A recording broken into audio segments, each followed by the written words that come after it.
Danny, we stood in, it looks a bit like a broom cupboard. It's not, it's the tannoy announcer's room here at Stourbridge. They switched all the lights off outside, but the lights certainly didn't go off on the Gingerbread's performance tonight, despite 5 changes to the starting lineup.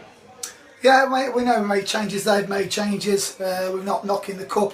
There's more important things at stake, but we still want to win the game of football, set out to win as we would with any game, and again another good performance. And that was clear from Grantham tonight, that they had that desire to win. The early goals absolutely key to put Grantham on top over the course of the game. Yeah, it's them hard. Early again, got a couple of goal lead, and there lads, it's a wonder goal in fair play. Great strike from the lad. Made a bit of a game of it, but again we've just sorted it out at half time as well and been dominant second half.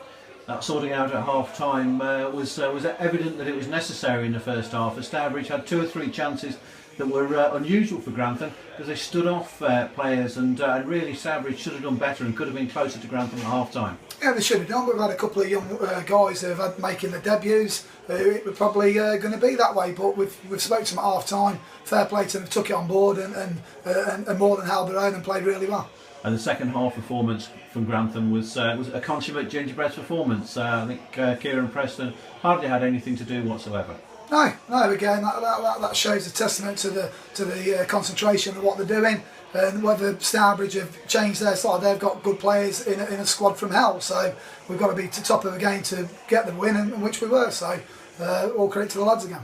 Now, one of the things on Saturday was Grantham got the result against Ashton, but it should have been a lot more comfortable. That was not the case tonight, as Felipe Barcelos in particular on fire in front of goal. No, he slotted him in. He's just he said it like he did Saturday, where he smashed them in. He slotted all his finishes and they're good finishes, and he's on top of his game. And Jeremiah again backed him up ably today, and then Shorey comes on for a cameo for 15 minutes and again played well. So the forwards are looking good, but the lads behind him are working extremely hard for him. Now, in just under 2 weeks' time, the two sides will meet each other again in the league at the Mears.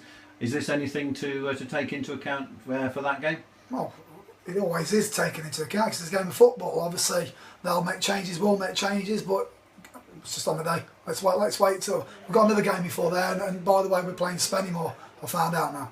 Yeah, on Saturday, that game you mentioned there, Spennymoor, one of the toughest games potentially of the season, a side with championship ambitions. But the Gingerbreads are on the sort of run that can lead to a championship. I'm not going to get ahead of myself. Take Spennymoor Saturday, and that's the toughest game for me. The toughest away game. That and Blythe.